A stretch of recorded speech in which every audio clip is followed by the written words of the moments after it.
Hi, my name is Tally Snow. I'm the coordinator of Messianic Jewish Studies at the King's University. Thank you so much for joining us for this year's academic lecture with Rabbi Stuart Dowerman. We're so pleased that you could join us.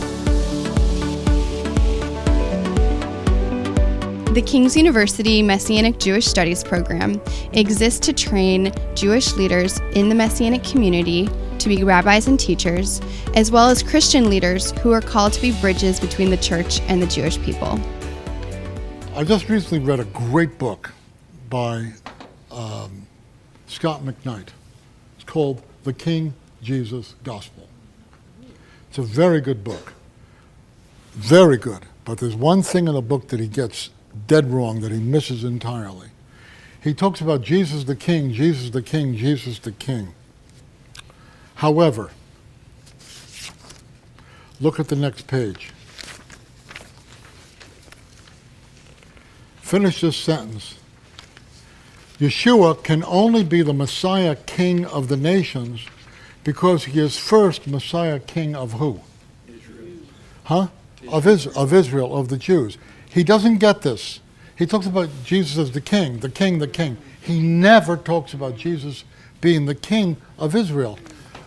The Psalm teaches, the Scripture teaches, that Yeshua can only be a blessing to the nations because he is first the King of Israel. You understand that? Go back one page to the Psalm. You'll see that the Psalm goes beyond talking about my brothers in the congregation who fear the Lord, the offspring of Jacob, the offspring of Israel. Look at verse 27. All the ends of the earth shall remember and turn to the Lord. All the families of the nations shall worship before you. For kingship belongs to the Lord, he rules over the nations. All the prophets of the earth eat and worship. Before him they will all bow down to the dust, even the ones who could not keep himself alive. Posterity will serve him. It shall be told of the Lord in the coming generations. They shall come and proclaim his righteousness to a people yet unborn that he has done that. So here we have all the ends of the earth being spoken of. But it starts with the Messiah being the King of Israel. He starts with the focus being amongst his brethren, and then this blessing goes out to the nations. It's a very important distinction because Scott McKnight, who's a great man and a great teacher, his book is really worthwhile because he'll revise your view of the gospel in ways that it needs to be gotten. His presuppositions are that the Jewish people had their chance and they blew it, and that Yeshua has come along to replace a disobedient Israel and carry God's program forward. I don't believe that. I believe Yeshua is Israel's ultimate hero, that it's not as though the Jews dropped the ball and he picked up the ball and ran with it. He's the quarterback of the team.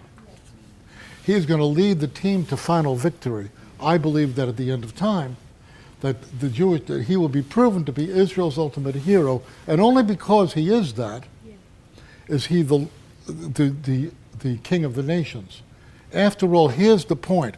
Here's a word that Reverend McKnight uses over and over in his book.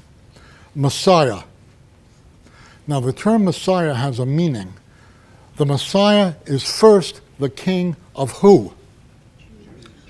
Okay, so this needs to impact the way we conceive of the gospel.